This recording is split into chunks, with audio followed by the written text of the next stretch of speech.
Você certamente já ouviu falar de batismo no Espírito Santo ou batismo com o Espírito Santo. As diversas tradições cristãs interpretam de maneiras diferentes aí esse tema do batismo com o Espírito Santo. Uns acreditam que é de uma forma, outros acreditam que é de outra. Mas e aí? Qual a maneira correta de se interpretar o batismo com o Espírito Santo? Existe uma maneira correta? O que é principal? Qual o pilar do ensino do batismo no Espírito Santo? O que é mais importante nesse ensinamento sobre o batismo com o Espírito Santo? É isso que a gente vai conversar nessa oportunidade.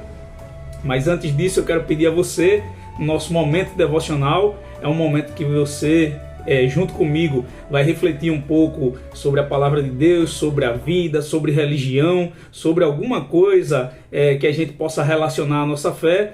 E nesse momento eu posso ajudar você a fazer o seu devocional e também me ajuda a refletir um pouco sobre Deus. E eu peço a você que você curta o vídeo, comente aí a sua opinião, mande para alguém que você conhece, ative as notificações, manda lá no grupo da igreja, manda aí para algum amigo seu que você conhece, porque a nossa reflexão é sempre à luz da palavra de Deus. Então, nessa oportunidade, eu quero conversar com você sobre esse assunto, batismo com o Espírito Santo, e, como sempre, a nossa reflexão é baseada em um texto bíblico. E eu quero convidar você a abrir a sua Bíblia em Mateus, no capítulo 3 e o versículo 11, que diz assim: Eu vos batizo com água para arrependimento, mas aquele que vem depois de mim é mais poderoso do que eu, cujas sandálias não sou digno de levar. Ele vos batizará com o Espírito Santo e com fogo. Essa passagem bíblica conhecida, muito conhecida pela gente, que faz parte do discurso de João Batista, falando do seu batismo, o batismo nas águas, o batismo de arrependimento, e o batismo daquele que haveria de vir, o batismo de Jesus, que era o batismo com o Espírito Santo, que era um batismo maior e melhor do que o batismo que ele estava batizando as pessoas. Então é um texto conhecido nosso. E para começar a nossa reflexão sobre esse tema, como eu falei antes, nas tradições evangélicas, na tradição evangélica cristã, principalmente protestante, existem várias formas de se entender o que seria o batismo com o Espírito Santo. Para cristãos da ala mais tradicional das igrejas históricas, quando eu falo igrejas históricas, estão inclusos aí batistas, presbiterianos, metodistas, congregacionais e alguns outros, anglicanos e alguns outros. Esses têm uma maneira de interpretar. Eles interpretam o batismo com o Espírito Santo como a morada do Espírito Santo. É aquele momento onde o cristão, quando ele se converte, o Espírito Santo vem até ele, vem sobre ele e passa a habitar dentro daquela pessoa. Então, o batismo com o Espírito Santo seria a habitação do Espírito no momento da conversão. Mas existe também a ala pentecostal, a tradição pentecostal, o pentecostalismo clássico, principalmente nas Assembleias de Deus.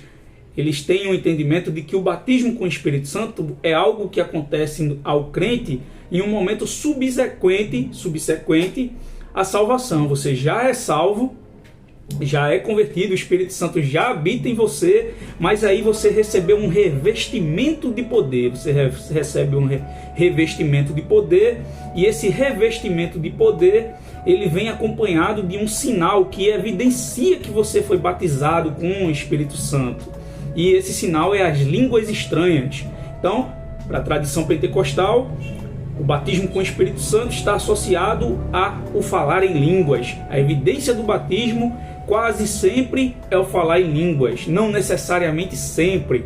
Há uma divergência aí entre os pentecostais se é sempre ou se não, mas a ideia é essa, é um revestimento de poder que prepara o cristão para realizar a obra de Deus, para trabalhar na obra de Deus. Mas aí, pessoal, tem uma terceira ala, que é a ala, o pessoal da tradição teológica mais voltado para o movimento Holiness, da tradição wesleyana, que como referência aí dessa ideia, dessa tradição, ficam as igrejas do Nazareno.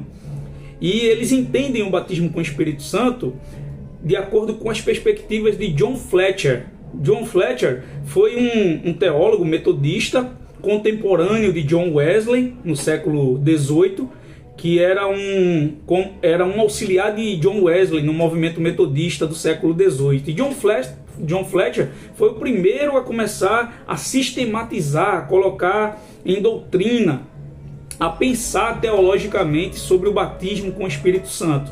Então John Fletcher, ele associou o batismo com o Espírito Santo a um momento subsequente à salvação, ou seja, o cristão já é salvo, o Espírito já habita nele, mas ele vai passar por um momento onde ele vai receber um enchimento do Espírito Santo. O termo mais usado é esse, é um enchimento do Espírito Santo, onde ele vai experimentar uma santidade mais profunda, ele vai estar preparado, é como uma inteira consagração a Deus, onde ele vai estar preparado para viver uma vida mais profunda de santidade, uma vida mais próxima de Deus. Então, essa ala fletcheriana de John Fletcher está mais próxima da igreja do Nazareno. O pessoal da igreja do Nazareno tem essa forma de entender o batismo com o Espírito Santo. Seria um momento de purificação espiritual e santificação mais profunda. Então, essas são as três principais vias para se entender o batismo com o Espírito Santo. Então a gente vê que não há concordância entre os evangélicos a respeito do que seria esse batismo com o Espírito Santo que João Batista falou e que a Bíblia fala em outros textos da Bíblia. Mas o mais importante que eu quero comentar com você nessa oportunidade sobre o batismo com o Espírito Santo, o fato mais importante, o pilar da doutrina do batismo com o Espírito Santo que deve ser visto nas três opiniões. As três opiniões, elas estão fundamentadas nesse pilar. E o pilar é o seguinte, é que batismo com o Espírito Santo sempre vai proporcionar mudanças. Seja na ala tradicional, os tradicionais acreditam que o batismo com o Espírito Santo é uma morada no momento da conversão, vai gerar mudança. Se alguém se converte e recebe o Espírito Santo na sua vida, ele precisa mudar, ele tem que ter mudado. Essa é um pilar da doutrina do batismo com o Espírito Santo. Para aqueles da ala pentecostal, que acredita que o batismo com o Espírito Santo é evidenciado pelo falar em línguas, também é essencial que haja mudança. Se alguém diz que falou em línguas e que foi batizado com o Espírito Santo, mas não houve mudança no seu caráter, no seu comportamento, na sua vida, ele não foi batizado com o Espírito Santo também para os pentecostais. E na ala fletcheriana, né, do pessoal das igrejas do Nazareno, movimento Holiness, o batismo com o Espírito Santo também está associado a mudanças. É necessário que haja uma mudança, uma santificação mais profunda. Então, pessoal, a reflexão que eu trago é essa hoje. Batismo com o Espírito Santo é algo que traz mudança. Seja qual for a sua opinião sobre o assunto, seja qual for a forma que você entende o batismo com o Espírito Santo, fiquem à vontade aí para pesquisar, mas fique certo, ele produz mudança. Você já foi batizado com o Espírito Santo? Sim ou não? Se você foi, que haja mudança. Se você ainda não foi, peça a Deus para ser batizado com o Espírito Santo. Amém, pessoal? Deus abençoe você, Deus abençoe a sua família e envia o vídeo aí para as pessoas que você conhece. Deus abençoe.